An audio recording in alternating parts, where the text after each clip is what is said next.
நான் நம்முடைய பத்திரிகை நண்பர்களுக்கு எங்களுடைய வணக்கத்தை தெரிவித்துக் கொள்கின்றோம். 2024 பாராளுமன்ற தேர்தலுக்கு பிறகு நம்முடைய கட்சி அலுவலகத்தில் நம்முடைய பத்திரிகை நண்பர்களை சந்தித்துக் கொண்டிருக்கின்றோம். அருமை சகோதர சகோதரிகளே, பாரதிய ஜனதா கட்சி தேசிய அளவில் நம்முடைய தேசிய ஜனநாயக கூட்டணி ஒரு பெரிய சரித்திரத்தை படைத்து பண்டிட் ஜவஹர்லால் நேரு அவர்களுக்கு பிறகு மூன்றாவது முறையாக தொடர்ந்து பதவி ஏற்கக்கூடிய ஒரு அற்புதமான விஷயத்தை நம்முடைய பாரத பிரதமர் நரேந்திர மோடி அவர்கள் செய்து காட்டியிருக்கின்றார். அது மட்டும் இல்லாம உங்களுக்கு தெரியும், தொடர்ந்து 10 ஆண்டு காலம் ஆட்சியில் இருந்து உலக அரசியல் வரலாற்றில் மூன்றாவது முறையாக ஆட்சி கட்டலில் தொடர்ந்து அமர்வது ஒரு கடினமான ஒரு செயல். அதை இன்னைக்கு நம்முடைய தேசிய ஜனநாயக கூட்டணி அதை முறியடித்து தொடர்ந்து மூன்றாவது முறையாக நம்முடைய தேசிய ஜனநாயக கூட்டணி ஆட்சி கட்டலிலே அமர இருக்கிறது. ஆனா யாரும் கைத்தட்டாதீங்கன்னா அது பிரஸ் மீட். அண்ணா யாரும் கைத்தட்டாதீங்க. இது குறிப்பாக நம்முடைய மக்களுக்கு 142 கோடி மக்களுக்கு 98 கோடி வாக்காளர்களுக்கு இந்த நேரத்தில் தமிழகத்தில் இருக்கக்கூடிய எல்லா வாக்காளர்களுக்கும் கூட நாங்கள் நன்றி கடன் பட்டிருக்கின்றோம். முழுவதுமாக இந்தியாவை பொறுத்தவரை பாரதிய ஜனதா கட்சி நமக்கென்று ஒரு இலக்கை வைத்து வேலை செய்தோம். இந்த இலக்கு அடைய வேண்டும், அதுவும் மூன்றாவது முறை கடினமாக இருந்தாலும் கூட அந்த இலக்கை அடைந்து ஆட்சிக்கு வர வேண்டும் என்கின்ற இலக்கை வைத்து வேலை செய்தோம். ஒரு மாநிலத்திற்குமே ஒரு தனிப்பட்ட முறையில் ஒரு இலக்கு. நிறைய மாநிலங்கள் தங்களுடைய இலக்கு பூர்த்தியாக அதை செய்து காட்டியிருக்கின்றார்கள். சில மாநிலங்கள்ல எதிர்பார்த்த அளவுக்கு நமக்கு அங்கே சீட்டு கிடைக்கல. ஆனா ஒட்டுமொத்தமாக நீங்க பார்த்தீங்கன்னா ஒரு மிகப்பெரிய ஒரு வெற்றியை மூன்றாவது முறையாக பெற்று ஆட்சி கட்டலுக்கு வந்திருக்கின்றோம் என்பது எங்களுக்கு ஒரு பெரிய சந்தோஷமே. நேற்று நம்முடைய பிரதம மந்திரி பாரத பிரதமர் திரு நரேந்திர மோடி அவர்கள் பேசும் பொழுது நம்முடைய கட்சி அலுவலகத்தில் ஒரு விஷயத்தை சொன்னாங்க. நீங்கள் எந்த அளவுக்கு நாட்டு மக்கள் உழைக்கின்றீர்களோ அதை விட அதிகமாக நான் உழைக்கப் போகின்றேன். நீங்க 10 மணி நேரம் உழைக்கிறீங்கன்னா நான் 18 மணி நேரம் வேலை செய்ய போறேன். அடுத்து நம்முடைய இலக்கு தேர்தல் பிரச்சாரத்தின் பொழுது நாம் சொல்லியிருக்கக்கூடிய வளர்ச்சி அடைந்த பாரதம், அடுத்த 100 நாட்களுக்கு நாம் வைத்திருக்கக்கூடிய வளர்ச்சி இலக்கு எல்லாம் கூட இந்த 5 ஆண்டுகள்ல நாங்கள் பூர்த்தி செய்வோம். இந்தியாவில் குறிப்பாக வறுமை என்பது கடந்த கால பேச்சாக மட்டும் இருக்கும், அதற்காக நாங்கள் உழைப்போம் என்று பிரதமர் அவர்கள் சொல்லியிருக்கின்றார். அதே நேரத்தில் தமிழகத்தில் பாரதிய ஜனதா கட்சி வளர்ந்திருக்கிறது, எந்த மாற்று கருத்தும் இல்லை. தேசிய ஜனநாயக கூட்டணி நாங்கள் மொத்தமாக சேர்ந்து வளர்ந்திருக்கின்றோம். எங்கள் அனைவருக்கும் ஒரு இலக்கு இருந்தது. இந்த முறை தேசிய ஜனநாயக கூட்டணி சார்பாக பாராளுமன்ற உறுப்பினர்களை அனுப்பி வைக்க வேண்டும் என்கின்ற இலக்கு இருந்துச்சு. அந்த இலக்கு எங்களால் அடைய முடியவில்லை என்பது எங்களுக்கு வருத்தமே. நம்முடைய தலைவர்கள் எல்லாம் களத்தில் இருந்தார்கள், மிக கடுமையாக போராடினோம். ஆனால் இங்கிருந்து பாராளுமன்ற உறுப்பினர்களை இந்த முறை அனுப்பி வைக்க வேண்டும் என்று நாங்கள் எதிர்பார்த்தது நடக்கவில்லை. வாக்கு சதவீதம் அதிகமாக இருக்கிறது. மக்கள் எல்லா இடத்திலும் கூட பாரதிய ஜனதா கட்சிக்கு ஆதரவு கொடுத்திருக்கின்றார்கள்.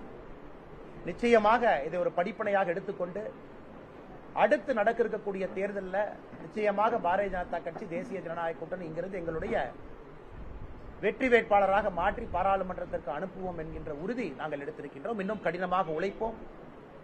ஏதாவது இடத்துல தவறு நடந்திருந்தால் அதை அடுத்த ஒரு வாரத்தில் பரிசீலனை செய்வோம்.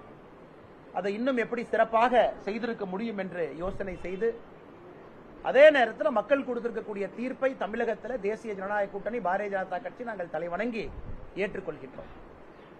மக்கள் எப்பொழுதும் யோசித்து ஒரு தீர்ப்பை கொடுப்பாங்க. எங்களுக்கு வாக்கு சதவீதத்தை அதிகப்படுத்த வேண்டும் என்று நினைத்து அதிகப்படுத்தி இருக்கிறாங்க. அதே நேரத்தில் அது எம்பிக்களாக மாற்ற முடியவில்லை, அதை மாற்றுவோம். அதனால் மக்கள் கொடுத்திருக்கக்கூடிய தீர்ப்புகளை ஏற்றுக்கொண்டு இங்கே வெற்றி பெற்றிருக்கக்கூடிய 39 தமிழகத்தில் புதுச்சேரி 1 40 நம்முடைய இந்தி கூட்டணியினுடைய சகோதர சகோதரிகளுக்கு எங்களுடைய மனமார்ந்த வாழ்த்துக்களை தெரிவித்துக் கொள்கின்றோம். அவர்களுக்கு மத்திய அரசு அடுத்த 5 ஆண்டு காலம் மோடி அவர்களுடைய அரசு அவர்களோடு இணைந்து தமிழகத்திலே பணியாற்றுவதற்கு ஒரு கட்சியாக நாங்கள் முழு ஒத்துழைப்பும் அரவணைப்பும் அவர்களுக்கு கொடுப்போம். காரணம், மோடி ஐயாவுடைய நலத்திட்ட பணிகள் தமிழகம் முழுவதும் வந்து சேர வேண்டும் என்பது எங்களுடைய ஆசை. அதனால் மற்றும் ஒரு முறை தமிழகத்தில் திராவிட முன்னேற்ற கழகம் தலைமையிலான இந்தி கூட்டணிக்கு எங்களுடைய நல்வாழ்த்துக்களை தெரிவித்துக் கொள்கின்றோம். காரணம், 2வது முறையாக தொடர்ந்து ஒரு பெரிய ஒரு வெற்றியை தமிழகத்தில் பெற்றிருக்கின்றார்கள். அதே நேரத்தில் வெற்றி பெற்றிருக்கக்கூடிய எம்பிக்களும் கூட மக்கள் பணி செய்வதற்கு ஒரு கட்சியாக, அதுவும் நம்முடைய கட்சி அங்கே ஆட்சியில் இருக்கிறனால என்ன ஒத்துழைப்பு நல்க முடியுமோ எங்களுடைய இலக்கு பாரத பிரதமருடைய நலத்திட்டங்கள் கீழே வர வேண்டும் என்பது இலக்கு. அதற்காக எங்களுடைய முழு ஒத்துழைப்பு இருக்கும் என்பதையும் இந்த நேரத்தில் நாங்கள் தெரிவித்துக் கொள்கின்றோம்.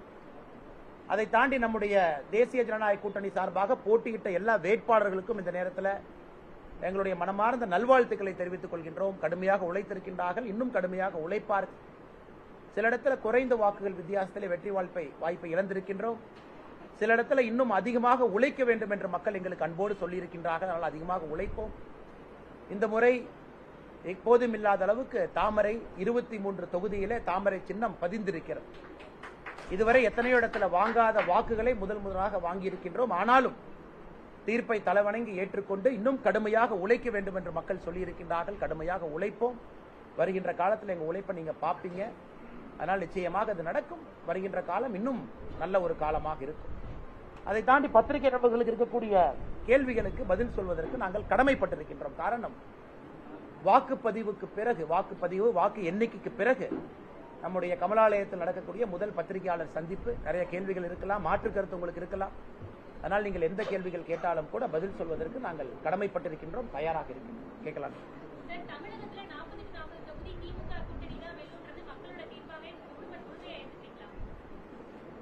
மக்களுடைய தீர்ப்புங்க இது. ஏன்னா ஒரு ஜனநாயகத்தில் மக்களுடைய தீர்ப்பை எப்பொழுதும் தலைவணங்கி ஏற்றுக்கொள்ள வேண்டும். ஏன்னா மக்கள் ஒரு செய்தி சொல்லியிருக்கிறாங்க, ஒரு காரணத்திற்காக அந்த செய்தி சொல்லியிருக்கிறாங்க. அதுவும் எல்லா இடத்திலும் கூட இந்தி கூட்டணி இங்கே வெற்றி பெற்றிருக்கிறாங்க.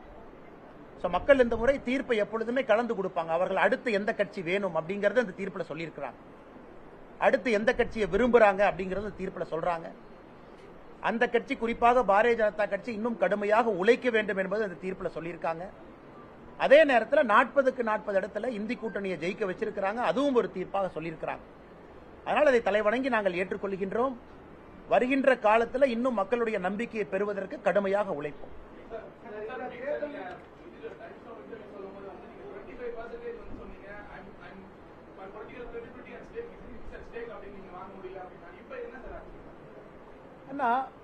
எங்களுடைய இலக்கு பாரதிய ஜனதா கட்சியை பொறுத்தவரை 20% கிட்டத்தட்ட வரணும்.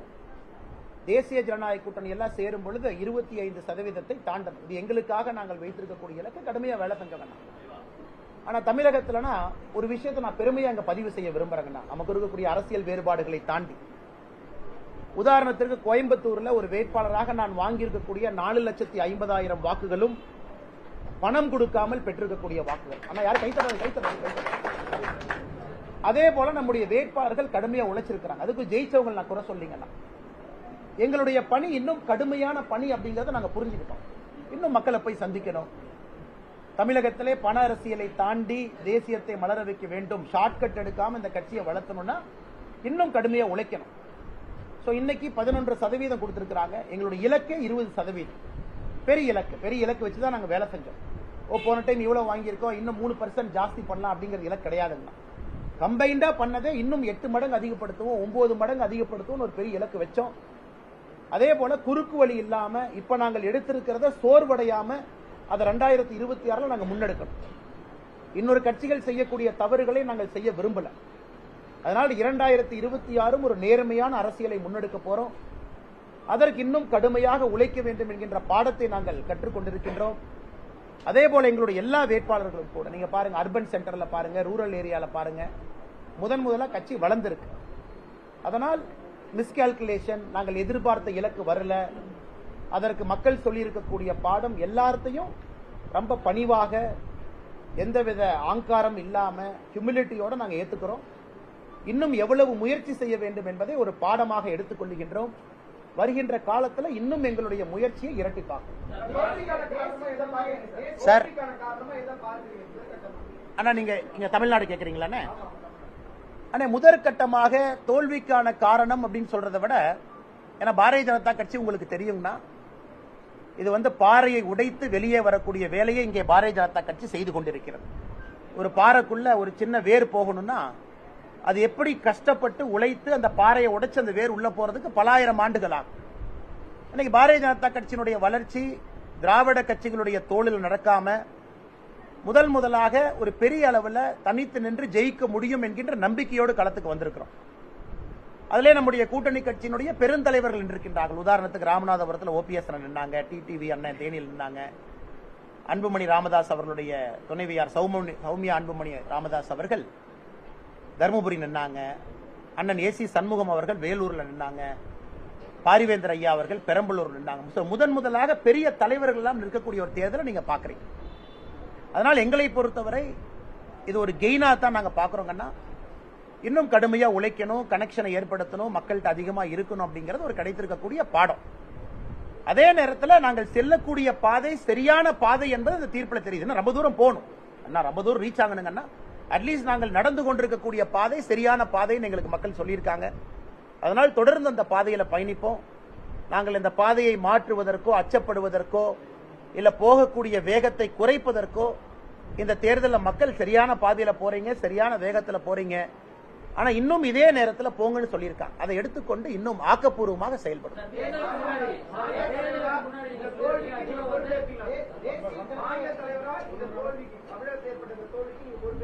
ஆனா இதை தோல்வி அப்படின்னு நாங்க பாக்கலீங்கன்னா, இதை தோல்வின்னு எப்படி நீங்க பாப்பீங்க? ஏன்னா உங்களுடைய எதிர்பார்ப்புகள் எங்களுடைய உழைப்பை பார்த்து பத்திரிகை நண்பர்கள் இந்த கேள்வியை பார்க்கும் பொழுதே உங்களுடைய எதிர்பார்ப்பும் அதிகமாக இருக்கு. முதல்ல பாரதிய ஜனதா கட்சியை பத்திரிகையில நோட்டா கட்சின்னு எழுதுனீங்க, கட்சி எங்கேயுமே இல்லைன்னு கேட்டீங்க. என் கலைஞர் கருணாநிதி அவர்கள் பாரதிய ஜனதா கட்சி எங்க இருக்கு, அங்கும் இங்குமா ஒன்னொன்னா இருக்குனாங்க. இன்னைக்கு நீங்க கேட்கிற கேள்வியை பார்க்கும் பொழுதே ஒரு மாநில தலைவருக்கு ஒரு எக்ஸ்பெக்டேஷன் வச்சிருக்கீங்க. ஓ பாஜகனா 10 சீட்டு ஜெயிக்கணும், ஓ பாஜகனா 25% வாக்கு வங்கி கிடைக்கணும் அப்படிங்கறத உங்க கேள்வியினுடைய உட்பொருள். அதான் நீங்க எக்ஸ்பெக்டேஷன். அதனால அந்த அளவுக்கு நாங்க எக்ஸ்பெக்டேஷன் உயர்த்தி இருக்கோம், இல்லை நாங்க சொல்லிங்கன்னா. அதனால எங்களை பொறுத்தவரை வாக்கு வங்கி அதிகமாக இருப்பது ஒரு விதத்தில் வெற்றி. அதே நேரத்தில் உதாரணத்துக்கு கோயம்புத்தூர் எடுத்துங்க, மாநில தலைவராக போட்டியிட்டது. இதுவரை சரித்திரத்தில் வாங்காத ஓட்டு கோயம்புத்தூர்ல வாங்கியிருக்கு. கோயம்புத்தூர்ல அதிமுகவை பொறுத்தவரை டெபாசிட் ஜஸ்ட் வாங்கியிருக்காங்க. 16.6% டெபாசிட், 17% வாங்கி டெபாசிட் ரிட்டைன் பண்ணிருக்காங்க. கோயம்புத்தூர்ல 10க்கு 9 எம்எல்ஏ அதிமுக இருக்கிறாங்க. அதிமுகவினுடைய கோட்டை கோவைன்னு உங்களுக்கு தெரியும்.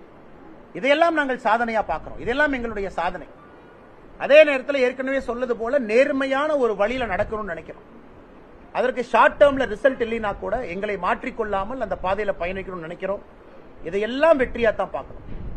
வாங்கியிருக்கக்கூடிய வாக்குகள் ஒரு வெற்றி தான். 3 முனை போட்டி தமிழகத்தில் முதல் முறையாக பல இடத்துல நடத்தி இருப்பது வெற்றி தான். பெரிய கட்சிகளுடைய வாக்கு சதவீதத்தை கீழே கொண்டு வந்திருக்கோம், அது வெற்றி தான். அதனால் வருகின்ற காலத்தில் இன்னும் கடுமையாக உழைப்போம். அதே நேரத்தில் அண்ணா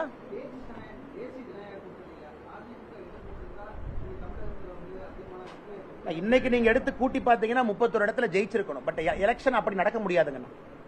இன்னைக்கு நீங்க பிஜேபியினுடைய என்டிஏ வாக்கு சதவீதத்தையும் அதிமுக தலைமையிலான கூட்டணி வாக்கு சதவீதத்தை ஆட் பண்ணா ஒரு 30-31 இடத்துல நாம திமுக தலைமையிலான கூட்டணியை ஓவர்டேக் பண்றோம். 30-31 சரியா தெரியலீங்களா, 30 or 31. பட் அது ஒரு பேச்சு அமையாது. காரணம், மக்கள் வாக்களிக்கும் பொழுது ஒரு கூட்டணியும் பார்த்து வாக்களிக்கிறாங்க. ஏன்னா நாம தேர்தலுக்கு முன்பே மக்களுக்கு 3 ஆப்ஷன் தமிழ்நாட்டில் இருந்துச்சு. இவங்களுக்கு யார் ஓட்டு போடுறீங்க, இவங்களுக்கு யார் ஓட்டு போடுறீங்க, இவங்களுக்கு யார் ஓட்டு போடுறீங்க.